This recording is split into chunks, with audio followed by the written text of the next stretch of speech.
Office. I'm Russell Coleman, the U.S. Attorney for the Western District of Kentucky. I'll start this conference the same way I'll finish it, and it's with, uncharacteristically for a lawyer, it's with numbers. We start this conference with what brought us here, what drove this operation, and what will be driving us in the future in collaboration with LMPD. What brought us here are 79 homicides this year in Louisville and 310 shootings. That is a 1/3 increase in homicides in Louisville this year from this point in 2019. That's over 100% increase in shootings, non-fatal shootings in Louisville this year. 100% plus increase in shootings, over 1/3 increase in homicides. For those of us standing up here, there is no way for us to more substantively, no more impactfully demonstrate that the lives of our black neighbors matter than to focus on those numbers. There is no way to more substantively demonstrate that black lives matter than to reduce violent crime in the neighborhoods in which many of our black neighbors live. Which is why, following a historic increase in homicide, 2014 to 2016, 125% increase, 2014 to 2016, federal law enforcement in collaboration with LMPD stood up, and I apologize, it's an acronym coming from a federal lawyer, stood up the LMNTEL Task Force, and that was a collaborative effort with LMPD's 9th Mobile, ATF, FBI. It was a collaborative effort to try to drive down some of these homicide numbers. One of the ways we did that was to target the trigger pullers. One of the ways we did that, largely led by our great colleagues from ATF and LMPD, was to target those felons in possession, those that were violating a previous emergency protection order, a domestic violence order, those that were drug users in possession of a firearm, federal firearms prosecutions. And we increased those over 50%, 67% actually, to the end of last year. We stood up here, the room was not spaced out like this. We stood up here and we were pleased with that outcome. We increased federal firearms prosecutions by 67%. But folks, we still failed because at the end of last year, we had 93 homicides in this city. So that was one way, one leg of the proverbial stool. Then we will continue to prosecute those felons in possession, those that should not have a gun, that are using those trigger pullers. But another way, another tool in our toolkit is what brings us here today, is to target the group dynamic.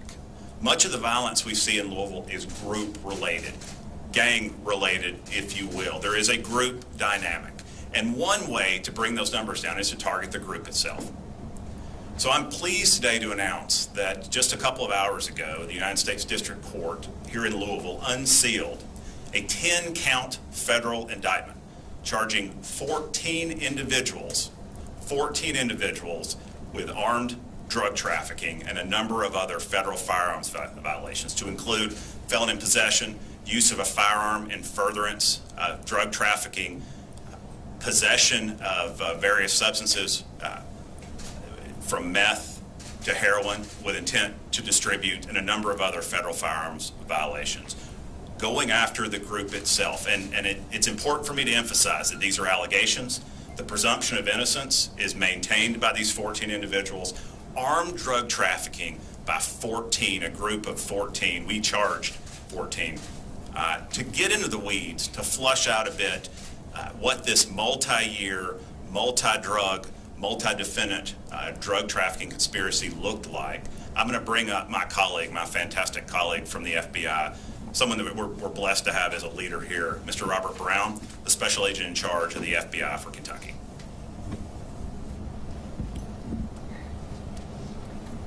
Good afternoon. My name is Robert Brown. I'm the FBI Special Agent in charge covering the Commonwealth of Kentucky.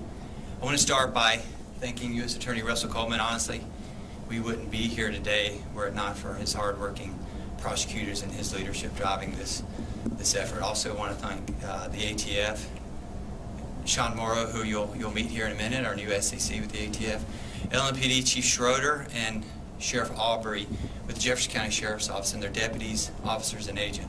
It's definitely a team effort, and this is certainly not a victory lap. You know, the citizens our families and our friends in Louisville deserve to see their kids grow up in safe neighborhoods. Unfortunately, that's not happening. You know, we're talking around 300 non-fatal shootings and near 80, if not 80 today, homicides, and that's unacceptable.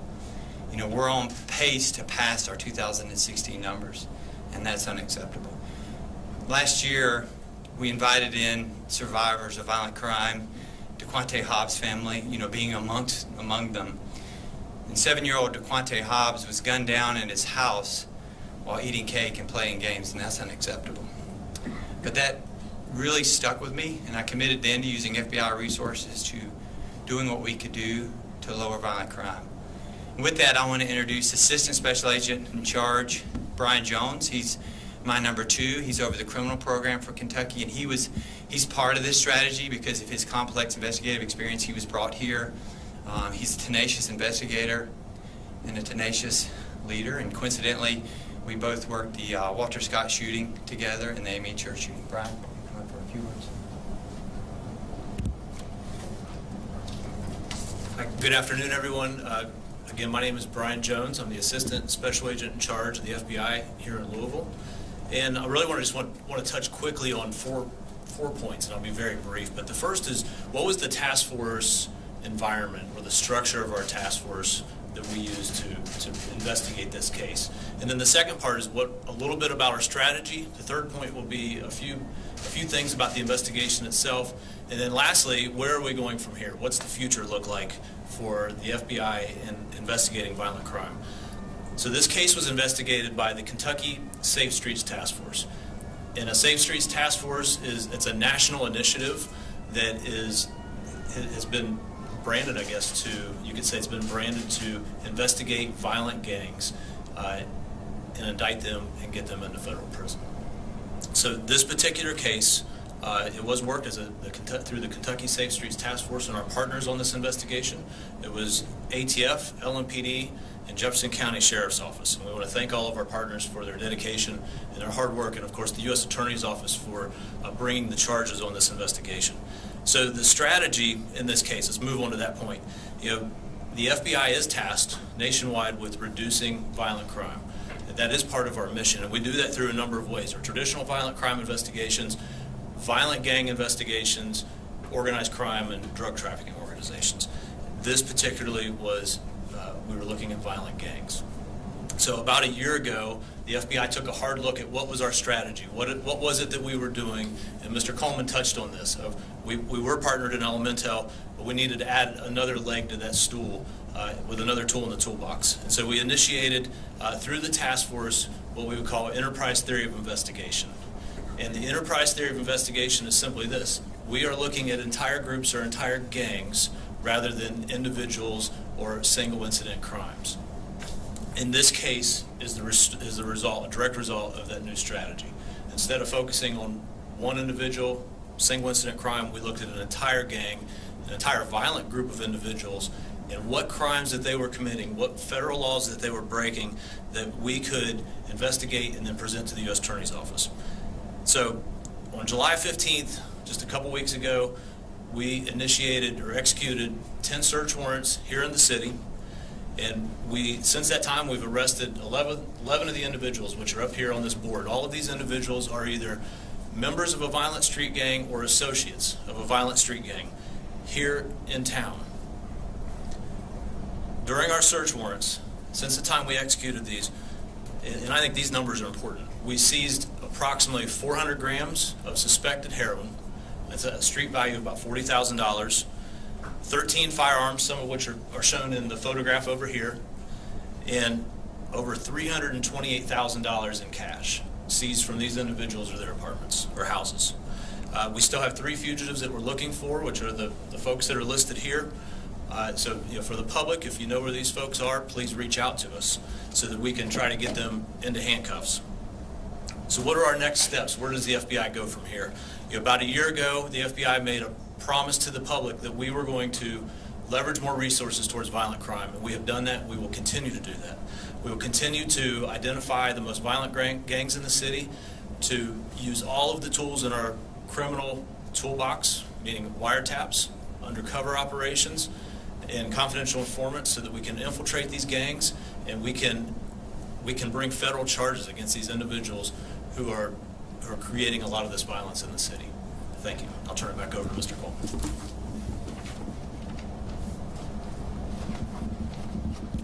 I think you've seen with the last two speakers, and you'll see with the gentleman who I'm going to bring to the podium now, the caliber of leadership we have here in federal law enforcement in this city and in this Commonwealth.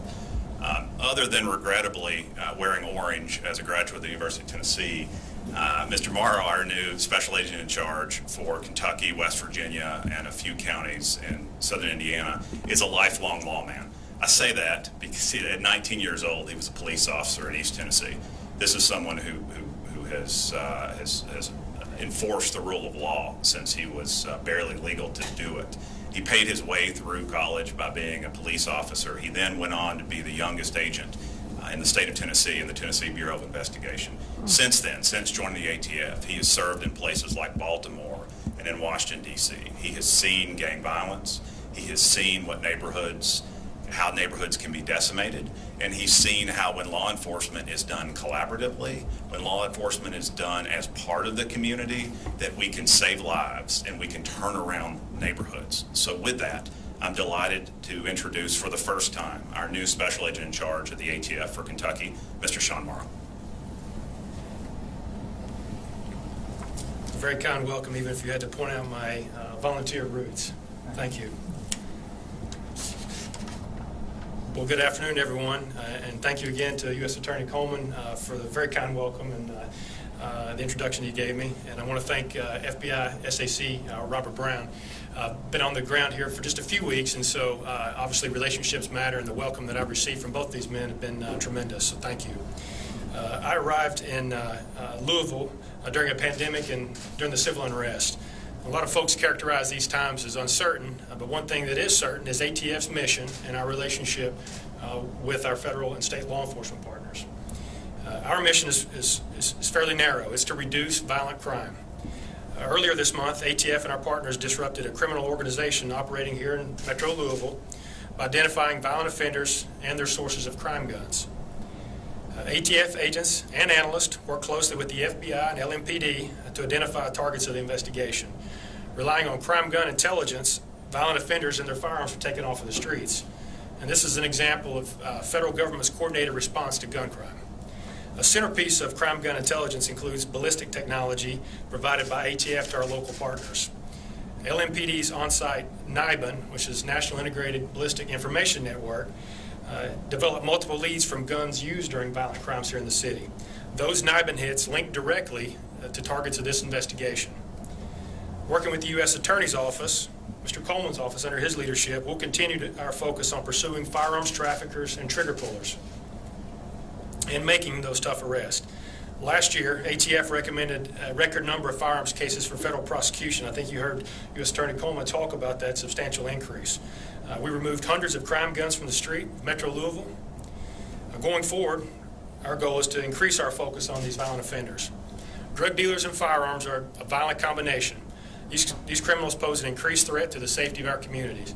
ATF will continue to work closely with our local partners such as LMPD and our federal partners such as the FBI to make sure that we're keeping our communities safe and that we want to hold these offenders accountable. I look forward to strengthening these partnerships, not only with law enforcement such as LMPD and FBI, but I really want to underscore this statement, the partnerships that we have in the communities that we serve. Everyone on the stage here knows that if we do a good job, Louisville will be a much better place to live. Thank you.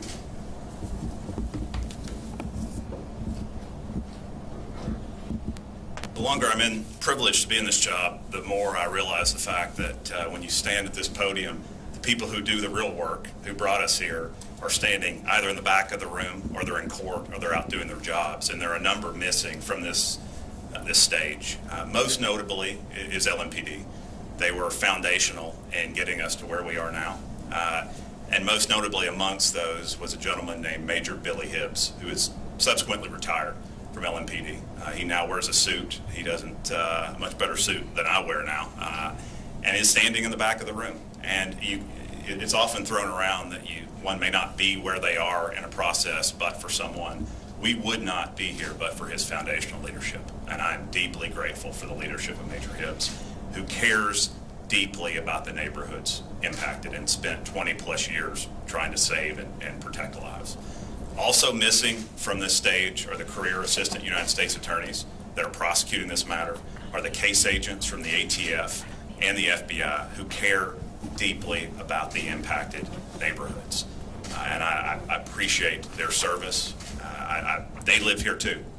We live here too.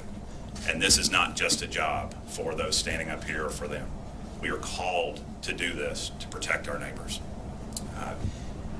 You've heard a lot of acronyms from me, from our colleagues. You've heard a lot of legalisms and legal terminology. But at the end of the day, what this is about today, what we are about in our efforts to reduce violent crime, are the people sitting out of camera just to my left. Are names like DeQuante Hobbs and Tyrese Garvin, and of course, Christian Gwynn. I'm pleased today to honor today to welcome the Gwynn family back to our office. Mrs. Gwynn, Mr. Gwynn, Nevada, Victoria, welcome. Your parents sat about where you're sitting right now in January. And this room was filled with business leaders and folks in suits and a lot of law enforcement types and badges. And we've heard a lot of serious topics in this room. But your mom and dad shared with us how you lost your brother, coming home from grabbing something to eat with a friend, and what the impact of that was on your family and what the impact of that was on you. And I looked around that room and saw a lot of really tough folks with a lot of tears in their eyes. And so you should be awfully proud of your parents and how they talked about you and talked about your brother. And I extend my deepest condolences on his loss. And it's about DeQuante, it's about little Q. And I'm honored to have his grandmother, Mrs. Norman, his mom, Ms. Norman, and his little sister with an awesome name of Zanique, who are joining us here today. We're honored to have them join us. As we're elevating names, as the street is frustrated and angry and elevating names in this protest environment, what you don't hear are names of those we've lost in violent crime. What you don't hear DeQuante Hobbs' name, what you don't hear Tyrese Garvin's name, and as you've heard this year, 80 others. There is no sense of urgency in this community with all of the energy we have felt in the last 2 months and all of the energy, the unsettling period we've been in this community.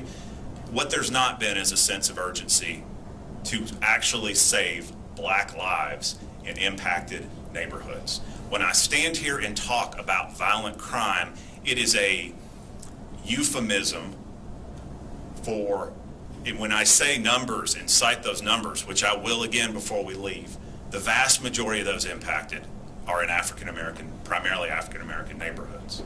The vast majority of those impacted are primarily young Black men like Christian and little boys like DeQuante.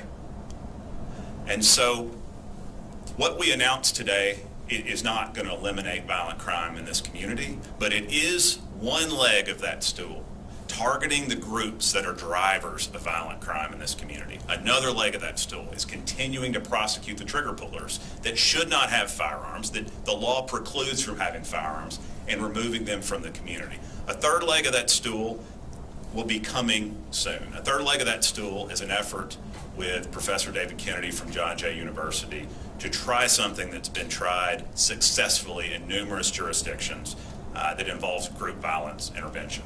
And that's all I can share at this point. In the very near term, we're going to try a new strategy here because we're going to try every tool in our toolkit to try to ensure that folks like the Normans and the Gwynns are not sitting in this office for the reason they're sitting in this office. We must demonstrate and will and are committed, federal law enforcement collaborating with LMPD, that Black Lives Matter needs to be more than a hashtag. The men and women, the lawmen on my left and my right have taken an oath to demonstrate that. And so what I would say to the community is stand by. There is much more to come. 79 homicides in excess of 300 nonviolent shootings. And there's another euphemism. We say nonviolent shootings. That means paralysis and colostomy bags and use of Frazier rehab. It's too clean to say nonviolent shootings. It's too clean to say shootings. It's destruction of families. Oftentimes the income earner or the family must then rally around that victim, destroying families. So let's find another term than non-fatal shootings. But that's unacceptable in this community. And those men on my left and my right are committed to that. Our partners in LMPD are committed to that. And I'll promise you this, stay tuned, because there's much more to come. So with that, I want to open up the floor to questions with one disclaimer. You know what we're here to talk about. We're here to talk about negating violent crime in this community. I know that there are myriad issues bubbling in this community, and they're righteous questions, and I understand that. But you have people standing up here who are involved in active investigations and won't be able to offer a comment. I'm recused. Our office is recused from the Breonna Taylor matter, as we've made very clear. So we're not going to be able to answer some questions that I certainly understand why they're present, but anything we can flush out. Ms. Adamson? Mr. Coleman, was this called Safe Streets, or was there a title for this operation? Safe Streets was the task force, was a moniker for the task force used. Did you guys have an operation name for this? Because I know this went on for several months, Mr. Brown. We do, but if I told you, it would give away, it would tip off the 7 or 8, 10 or others that we're going after. Okay. A good question, though. Okay. It was a gang investigation, but we didn't want to, also we don't want to give them street cred by giving their name of the gang out. Okay, very good. And it is an important point, and this is how we'll be approaching these organizations going forward, much like we would a school shooter or someone that's committing a mass level of violence. We're not going to elevate an organization or an individual by giving them a further platform. And then my other follow-up question is, so far there have been 11 arrests, 13 firearms off the street. Some people might just say, that's a kick in the bucket. Sure it is, unless you're one of these families here, and that gun is going to keep your son or your brother from being killed. Can you address that? 13 guns might not seem like a lot, but that's 13 possible victims, maybe even more. There's a reason this particular group was targeted a year ago, conduct going back to 2017. There's a reason that all of these resources were applied to this particular group and these particular individuals. We want to be as impactful as we possibly can to bring those numbers down. So that's why this group was targeted. I will leave everything else unsaid. So you guys served 10 warrants to arrest those folks. If you can talk about the diligence that has to go into even coming up, because 10 warrants is a good chunk for just, an operation, and to get those men arrested, if you want to talk about that. I want ASEC Jones or Mr. Brown to come up and talk about what it looks like in putting together an operation like this in terms of just the sheer numbers of individuals that joined us from other states to assist, the tactical effort that went into this to make sure that everyone was safe, both those we were bringing into custody and those that were executing these warrants. And we're pleased to, first and foremost, we're of course pleased to bring these subjects off the street, but to do so safely, to protect the officers and protect the community is, in our mind, elevated to the same level. This gentleman? Great question. This is a year-long plus investigation.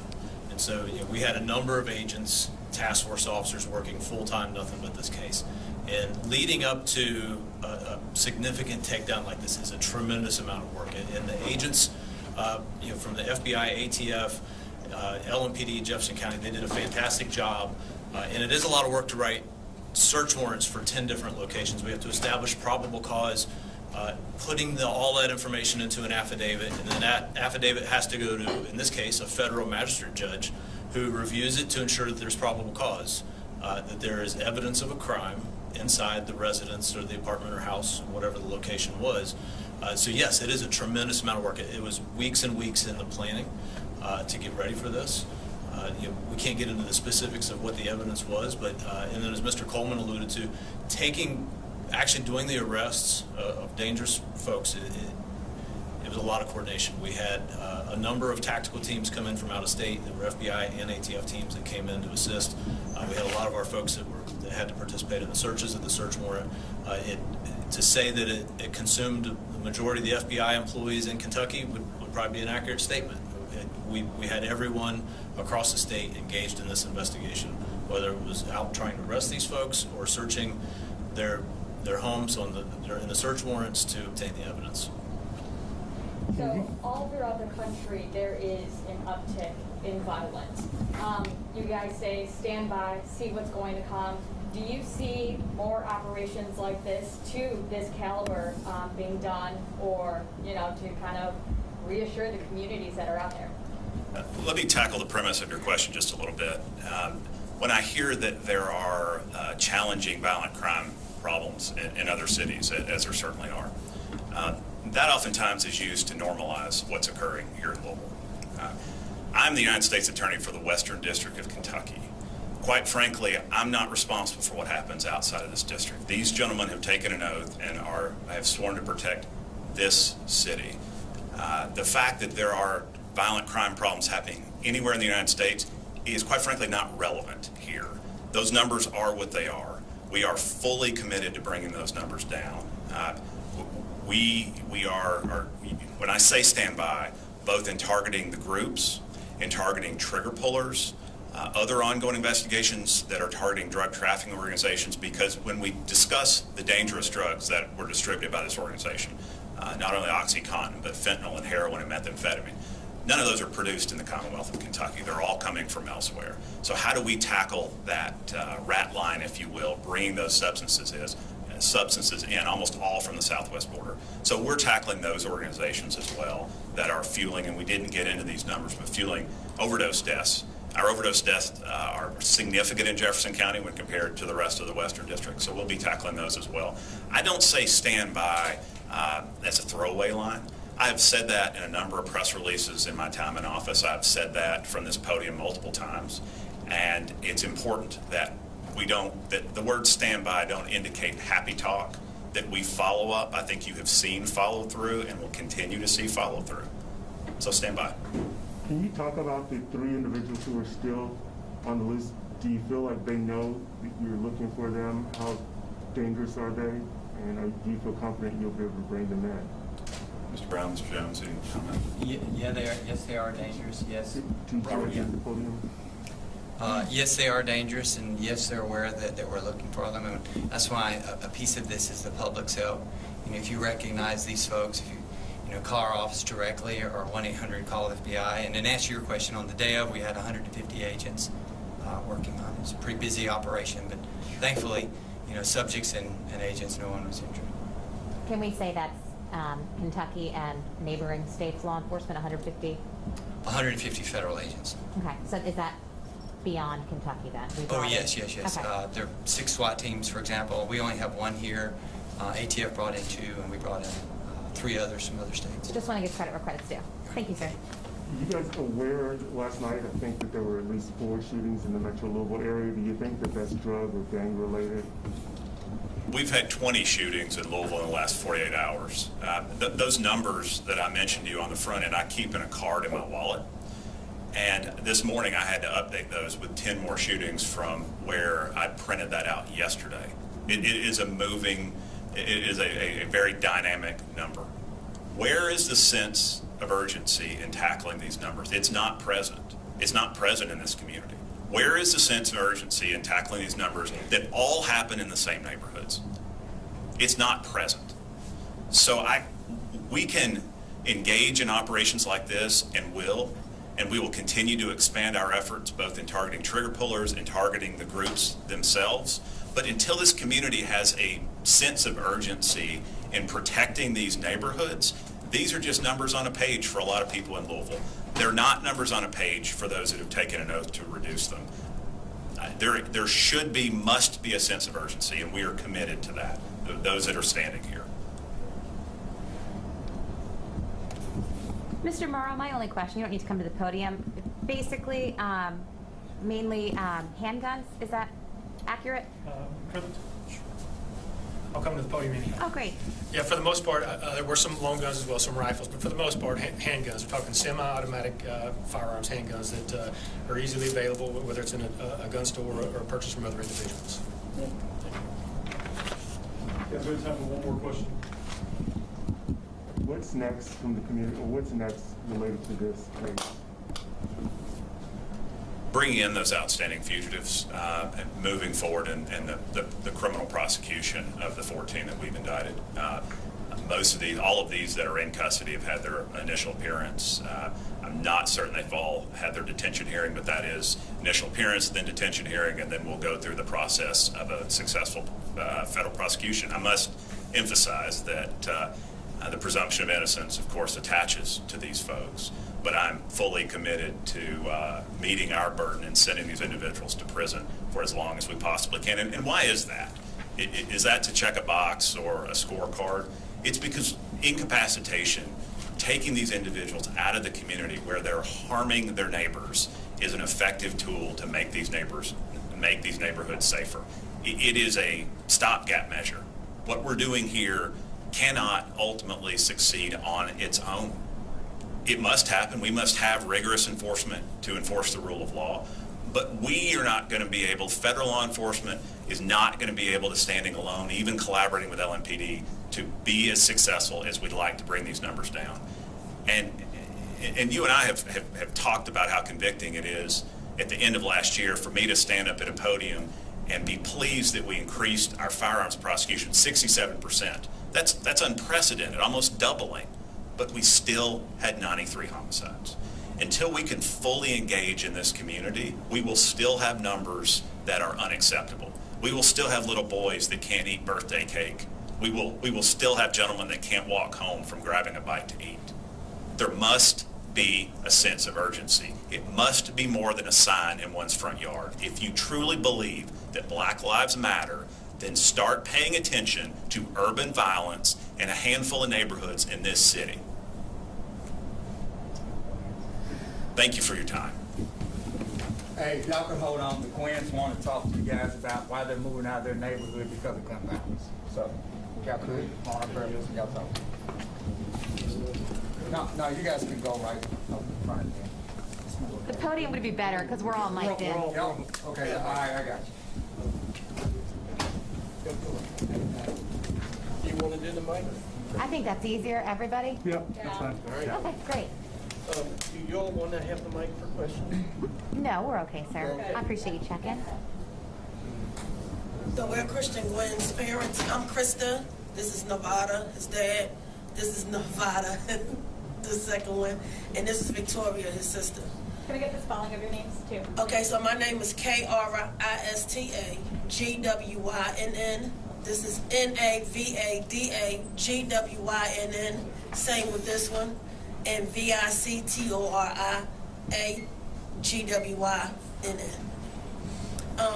Our son was 19. He was the last homicide, as y'all know, of 2019. In the neighborhood we live in now, we hear gunshots all the time, morning, noon, and night. So now this is my daughter who just turned 18, and she's ready to leave. She can't even walk to the store because she's scared of a stray bullet. I take her to the store, I take her to work, I take her to the bus. My daughter should not be 18 and scared to walk the street. When I was 18, when my husband was 18, we walked from neighborhood to neighborhood. My daughter won't leave the house because every time we move, we hear gun violence. So now we're ready to move. We feel the neighborhood we live in is unsafe, and I shouldn't feel like that. I shouldn't be scared that my child is gonna go outside and not come back, or my husband be so worried when I go to the store. Are you okay? Where you at? Did you hear that? What neighborhood you in? We shouldn't be afraid. I'm too old to be afraid, but we are. My daughter is too young to not want to live her life, but she's petrified. My 12-year-old, her friend spends the night at my house because they don't want to go outside and play. She's 12. Why she's not in the front yard playing, riding a bike up and down the street? Because she's scared that when the car ride down with tinted windows, is that going to be a gun violence going to happen? Is that going to be a drive-by? My son was killed by a drive-by. And now every car with tinted windows, we think twice. We shouldn't be scared. My son shouldn't be dead. But now this is how we live it, and it's sad. It's sad that my 13-year-old, my husband's petrified for our family. I have an autistic son who don't leave the house now. He really won't leave. He's 23. And what part of town are you guys? Chickasaw, Russell, where are you guys located? I live near the Shawnee Golf Course. Okay, so you guys in the Shawnee neighborhood? Yes. Okay, thank you. That's all we have to say. And Unless y'all Chris, wanna if you ask could, us. Chris, would you mind sending us a picture of their son later on? Yeah, I'll send it to you. Great, When thank did you you. guys decide, basically, that enough was enough, that you're gonna make a move? Well, and every time I pull up in my driveway, no less than 8:30, 9 o'clock, I just hear rapid fire. It's like every night. And I don't know. It's like now I'm sleeping in my house with my beds behind walls because I don't know if anything's gonna fly through my window. Like I said, I sympathize with the Quan House family, and I understand. And that was a moment in my life when that happened with him. I prayed that it didn't ever happen to my son. And here I am, a few years later with my son on the shirt. And it hurts. I've been in this city for 30 years. I've lived in Louisville for a while. I've had a lot of fun times here in the city. But not here 30 years now down the line, I feel like my heart has just been broken. Just been broken. So it's just time for me to get my family away from here. When we eating breakfast one morning and my 18-year-old come in and say, Mom, I think I'm ready to leave the neighborhood. I no longer feel safe. I'm a mother. I'm gonna protect mine. So it's time to go. When you see this, does it make you think that it's not getting better or that it is getting better? And we feel like arresting them is getting better. And I see this, and I'm hoping when they test these guns, maybe one of these guns is the one that killed my son. Maybe they can put the fingerprint on one of these guns that took my son's life. So when I see that, I'm looking at, it's one of those that took my baby. And if it is, I hope they got him so we can get peace. Every time they lock somebody up with a gun, I'm hoping that they test it. Did they take my son's life? I hope it is the gun that took my son's life. That way we can get closure. We don't have no closure. When I see the faces that you guys have arrested on this board here, I just hope that someday I can see the face of the guys that took my son's life. My son was a good kid. He was 19. He had just came home from Job Corps. He graduated in 6 months and 2 years ahead of his 9th grade class. He was a great kid. He came out $30 an hour in brick masonry. He was just becoming a young man, starting his own career. He had just turned 19 on his birthday. Christian was given to me November 28th on Thanksgiving Day. My son was taken 2 weeks after Thanksgiving Day, after his birthday of 2019. It was her big brother. And on her shirt, they 2 years apart. She called him her baby brother because that's the way they play. My son wasn't no criminal. He wasn't no gangbanger. He wasn't no drug dealer. All he wanted to do was to make us smile and have a good time. She called him her baby brother, even though he 2 years older than her, and he found it hilarious. And somebody took my boy away for no reason because he was coming home 30 minutes before his curfew. He was 19. He had a curfew and he respected it. And he was on his way home. And you took my son away from me at 9:30. How crushing is that? 30 minutes. 3 blocks away. My son was 3 blocks away from his house. And you gunned my boy down. That's horrifying. And we'll never get that back. And we'll never be able to sleep soundly again. Because my son is gone. And my daughter's petrified. And my 12-year-old feel like she stopped growing. Because she can't enjoy life. And we sure enough can't enjoy the neighborhood. And we live next to a park. How ironic is that? I can walk out my door and walk to the park and watch my kids play. They don't want nothing to do with it. We want an answer and we want closure. Thanks a lot, y'all. Thank you. Thank you all. Thank you, Daddy. Thank you.